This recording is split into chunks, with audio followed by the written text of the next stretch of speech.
It's simple. Stop worrying at night. That'll really help with your sleep. Hi, I'm Andy Burkowski of ReLACS Health, and you're probably saying, well, if it were that easy to stop worrying, I'd just do it already.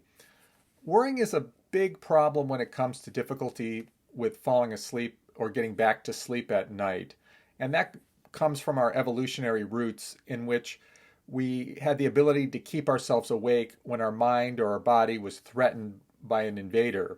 So, for example, when we were sleeping in caves, if a bear came to our cave, we had to be able to run away from the bear or fight off the bear in order to survive. And those who slept through it are lost to evolution. Well, most of us now, particularly if you're watching this on YouTube, are not sleeping in caves, but our caves are like our mind, and the bear is any threat to our mind. And that could be things that we worry about, particularly when going to sleep at night.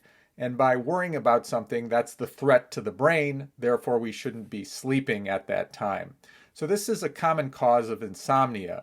And in the first line treatment for chronic insomnia, which is cognitive and behavioral therapy, not a medication, in cognitive and behavioral therapy, we focus on getting you to worry a lot less at night and more at other times of the day. So I would recommend something that is called a stress period or a worry period, or also called constructive worry. So that's setting aside, say, a 15-minute block of time during the day, maybe in the evening, but not close to bedtime, in which you're going to dedicate yourself to worrying about a lot of the things that are on your mind, even if it's sleep itself. So get out what's called a sheet of paper and a pencil or pen, if you still have those around and you still know how to write. Write it down, physically write down your major worries for that day. Talk about whether these are realistic concerns, whether they're rational concerns, and then maybe what you can do about them. But spend about 15 minutes and then focus your time on that 15 minutes of worrying.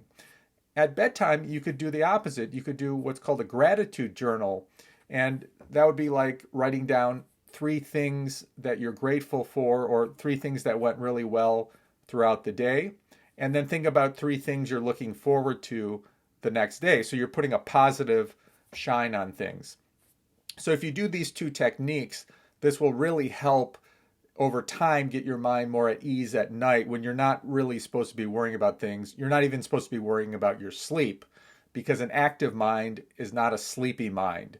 And get that worry moved to other times of the day, and that will help with your sleep and also help you to relax.